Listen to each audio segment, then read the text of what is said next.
Simps, rise up! Because Xiao is right around the corner.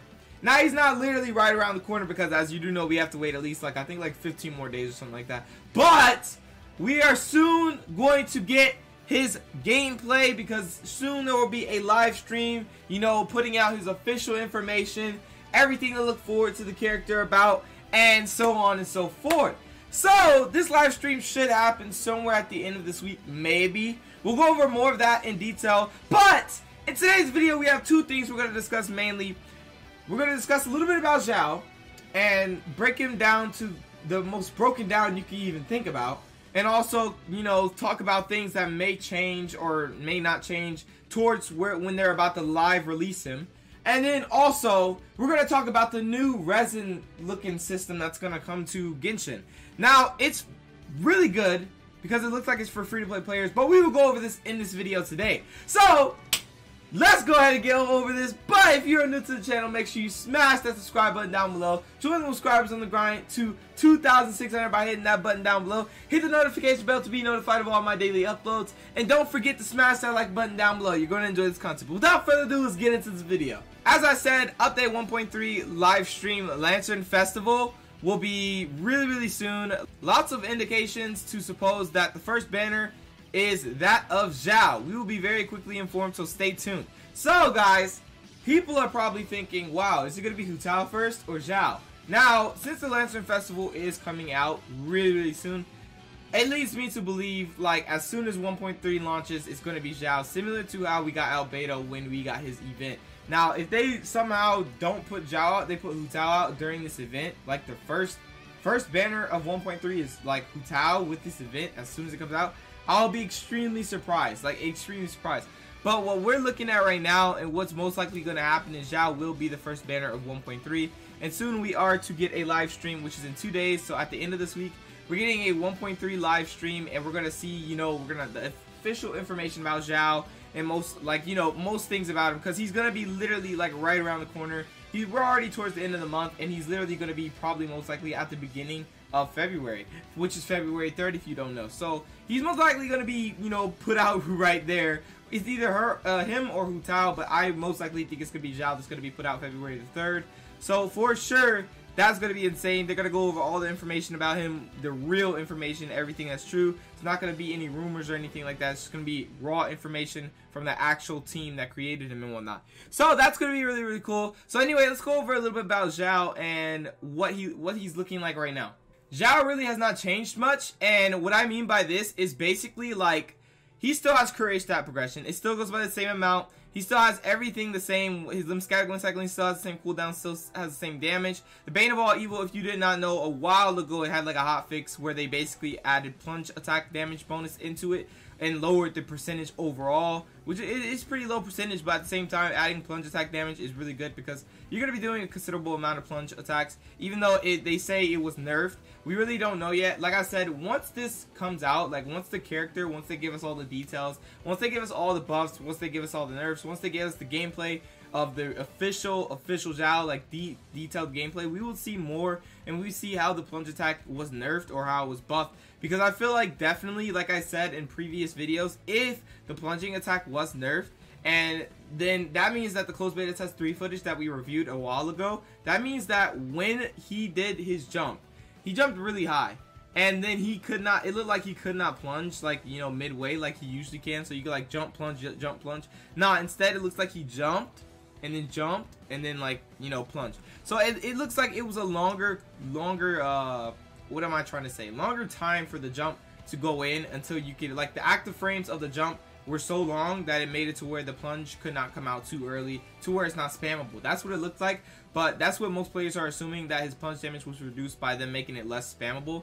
But I feel like definitely in closed beta test 2, there was also a leak of when he was plunging. He could plunge very quick in succession, but also he could jump extremely high with his plunge, and then like wait in the air if he wanted to and then do a plunge. That's what it looked like to me, but at the same time they may have actually nerfed it and it may just be like that. But at the same time it's not a nerf because it's sort of a buff if you think about it, because of how plunge attack works. There's low plunge damage and high plunge damage. Now as you can see, if you do Xiao's plunge attack and you just jump plunge, that's I'm pretty sure that's low plunge damage. So having the nerf slash buff to where he could jump higher and then it just takes longer to, like, you know, plunge, I feel like that's very, very beneficial in my opinion, because you're gonna go from, say for example we are on level 10 right here, you're gonna go from 323 low plunge damage to 404 low plunge high plunge damage, which is an extremely better number. You want to go for better numbers anyway. You want more damage and whatnot. So anyway, that's really, really good. I feel like definitely them incorporating the plunge damage was really good, and he's still gonna be good even if he did get a nerf for his plunge damage. His damage, not his plunge damage, but his plunge as in like his jumping ability. If he got a nerf for that, it's fine because he's still gonna perform really, really well. Because he has normal attack, charge attack, plunge damage bonus. So not only are you going to be, you know, spamming his plunge damage, you can also spam his normal and charge attacks. And that will be very beneficial, considering that his charge attack does a considerable amount of damage as well. So that really sums up the Yaksha form. The Yaksha form still has the same percentages, same life drain, same duration, and the cooldown still the same, the energy cost still the same. So yeah, and like the closed beta test 3 footage had, basically you're going to be a monster at recharging energy because of how lymphatic wind cycling gets him a lot of energy back. And another thing to note is that it's not just his lymphatic wind cycling in closed beta test 3. In that footage when he was in that abyss level, basically it wasn't just Xiao getting his energy back. He had Venti on the team, which is double animal, which, you know, reduces the cooldown on your elemental skill. And also you got to remember that Venti's an energy battery as long as you have all his ascensions unlocked. It basically gives him tons of energy for the team and for the corresponding element that's the same as him once he does his Wind's Grand OD and whatnot. So basically there's a lot of energy he's getting back from Venti, and then, you know, a lot of energy he's getting back from himself. So basically pairing him with the energy battery team will be very, very beneficial because of how fast he'll get his elemental burst back.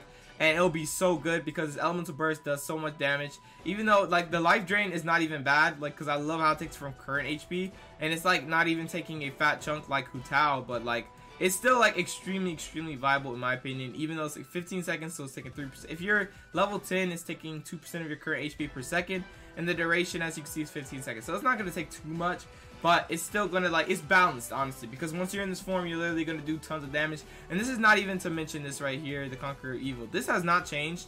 Basically, while under the effects of your elemental burst, you gain 5% increased attack, or 5%. All damage dealt by Xiao is increased by 5%. And then that damage increases by a further 5% for every 3 seconds the ability persists. So after 12 seconds in your Bane of All Evil, you have a maximum damage bonus of 25%, and that's plus all this right here, guys. So you're gonna have tons of damage you're gonna be doing. He's gonna be a absolute tank unit. Well, not tank as in like he's gonna like tank hits and whatnot, but he's gonna be like hitting like a tank for how strong he's gonna be. And in the closed beta test 3, it did show some things that like made everybody a little bit iffy, like he was C6 and whatnot. But like I said, guys, Constellation has nothing to do with his damage if you have not seen. His Constellation does not buff his damage in any way. What his Constellation does is gives him survivability, gives him an extra charge, gives him a little bit energy recharge, and then also makes him more consistent with lymphatic wind cycling to get his energy back. Now, other than that, his damage will still remain the same. He will still be doing tons of damage. Probably gonna crit for 30k each time if you have a really, really good build on him, like 30 or 40% crit rate with 200% crit damage if you have that. He's definitely going to be doing a lot of damage if you have a good crit damage build on him. But yeah, so really I feel like definitely this character is going to be insane once they release him and whatnot. Once they give us the live, like everything, like what he is live, like all his official information and whatnot, that'll be extremely, extremely helpful for how we're gonna like know everything about him. This is most likely accurate because it's like data mined, but at the same time, there's nothing wrong with getting the official information and knowing what's official, knowing what's, you know, going to actually be in the game, you know? So for sure though, this is most likely all accurate. This is probably gonna be what it's gonna be based on as soon as he drops. Because like I said, when they made him in closed beta test 3, they made it to where basically he literally like, he's quite finished. Like they basically put up all the finishing touches.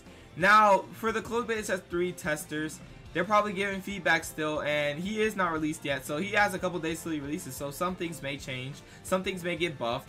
definitely I feel like all he deserves is really buffs in my opinion. He doesn't even need nerfs anymore. If they did nerf his jumping ability like truly, then he really does not need the nerf like at all. I feel like he needs no nerfs really.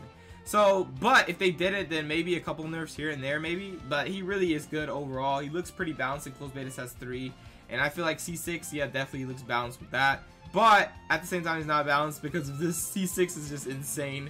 But yeah, nobody's gonna really go for C6 as a free-to-play player. I can see C2 maybe, or C1 from luck, but like other than that, I don't see C6. So for sure, guys, that's really what I wanted to discuss. The update on Xiao, there's no buffs, nothing of that nature on him right now as I speak, and he is looking pretty good still. I hope they don't nerf anything about him for the upcoming days that we're about to get him. So soon the live stream will happen and we'll get all the information. We will go over that live stream in the other video, and we will like look thoroughly through it so that we can see like exactly what Xiao's gonna be able to do and whatnot. But truly, they're probably gonna buff a couple things before he's released. Most likely they're gonna do some tinkering and whatnot, probably add some more damage or something, but we'll see when the day comes of that. So anyway, that's really about it for Xiao. I just wanted to go over a little bit about him and update you guys on him and why he's still gonna be good. And yeah, so anyway, let's go over the new RESIN free-to-play system that it looks like it's going to be coming really soon. Okay, shout out to Zenith. So basically, as you can see right here, Fragile Resin reward in Battle Pass will apply to Sojourner's Battle Pass, which is the top, and the No Stick Heim, which is the bottom. If you don't know, the Sojourner is the free-to-play Battle Pass, which means like, how do I explain this, right? So once you're on the Sojourner Battle Pass, you will only get the free stuff. Like if you don't buy the Battle Pass, this is the one you buy, okay? So if you buy the Battle Pass, you're going to get all this right here, and then all this right here.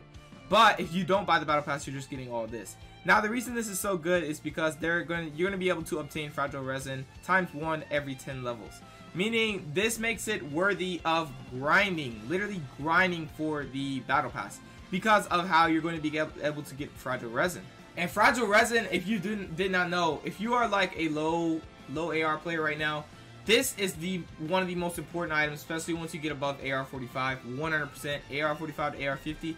This item is extremely important, especially for farming, especially if you're a free-to-play player.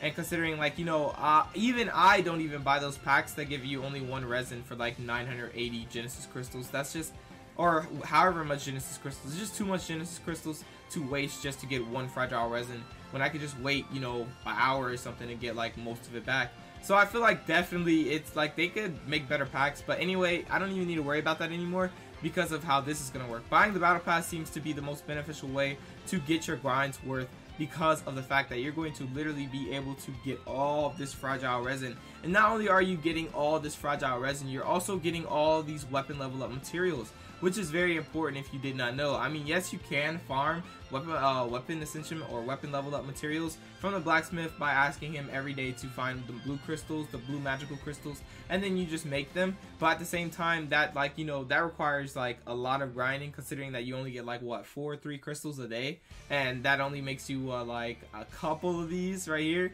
when you could literally get a whole bunch of these just from leveling up in the Battle Pass. I feel like definitely the Battle Pass is definitely gonna be a thing that everybody needs to grind once this update comes and whatnot. This is, I'm pretty sure, the 1.3 developer version 1.3 note summary. So this is coming in 1.3. It's really, I feel like this is very revolutionary because of the fact that the free-to-play Battle Pass is going to give everybody resin. What it used to do is, this was what it used to give you, just these right here.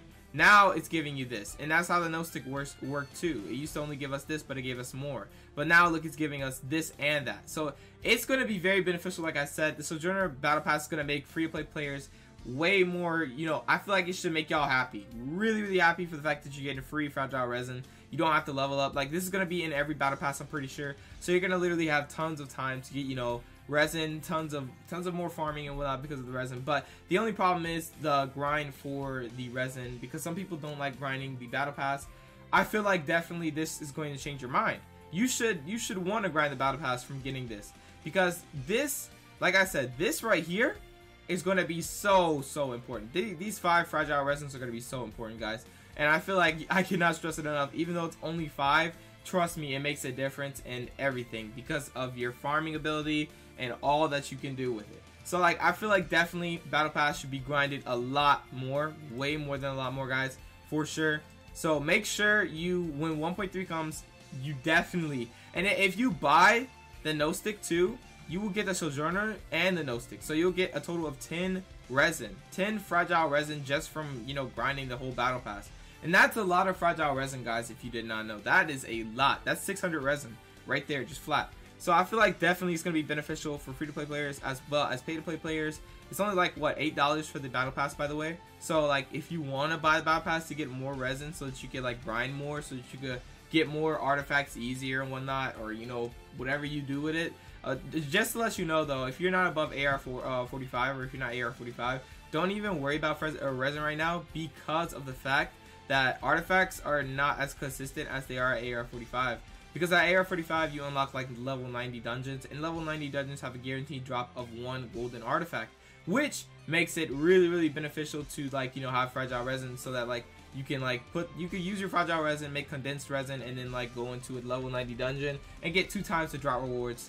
And I feel like that's just way more better than just like, you know, you're the AR 20 and you just want to get a whole bunch of resin and spend it. Save your resin until you get to AR 45 if you do not know. If you are a low AR player, save your resin, please. So definitely, guys, this is really good. I love that they're doing this for all this version 1.3. There's many other things. You can pre-install this update for mobile. You can hold the button when upgrading weapons now. iOS 14 allows controller material. That's really good. That's beneficial as well because of how the bow incident works. So I feel like everybody who has gotten you on mobile and it can only play on mobile, you definitely will play a little bit better with controller. So anyway, material convert, bug fixes, no changes to resin besides the Sojourner's Battle Pass and no stick. And also all events in 1.3 will cost no resin. Battle Pass will include fragile resin rewards, as you can see. So yeah, this is really cool. There's no actual official changes to the resin in general, but there is a new farmable way to get resin throughout the month because of the Battle Pass. So I feel like definitely, guys, start grinding this once this comes out in 1.3. You're going to need it. It's going to be very important, especially if you want to grind artifacts and whatnot for your characters like Xiao or like Xiao, whoever you're grinding artifacts for, or whoever you're grinding anything for, whether that's, you know, wits or, you know, Mora, anything of that nature, guys. So definitely keep this in mind. It's going to be insane. This is going to be a really good update. I feel like definitely going to be really good for people above AR 45, and definitely going to be insane for the character that's going to drop with this update. It's going to be an extremely good update. I've went over this many times that 1.3 is probably going to be the best update so far, just because of everything they're incorporating within the update. It's going to be insane. So anyway, that's really about it for this video. I hope you did enjoy it, and I hope you do like, I hope you are hyped about this, because not only are free-to-play players now going to have a way to, you know, get fragile resin way more easier, no matter what your AR is, you're also, you know, getting a extremely good character, especially if you have pity, you 100% get him. And then we're also getting events that are coming to 1.3, which we will go over really soon in another video maybe. So anyway, thank you for everybody who watched. I hope you did enjoy it, and if you like this video, if this video did help you out, if you are hyped for the new resin that's coming in as a Sojourner's Battle Pass, free-to-play Battle Pass, if you're hyped for Xiao, go ahead and type hype or something down there below. One of y'all start the trend if y'all want. It's up to y'all. But anyway, thank you for watching this video, and if you are new to the channel, make sure you hit that subscribe button down below. Join the subscribers on the grind to 2,600, and also hit the notification bell to be notified of all my daily uploads, because we do upload daily. What was that voice crack? What the heck? And also smash the like button down below, because I know you enjoyed this content. Without further ado, I will catch you guys in the next video. Peace out.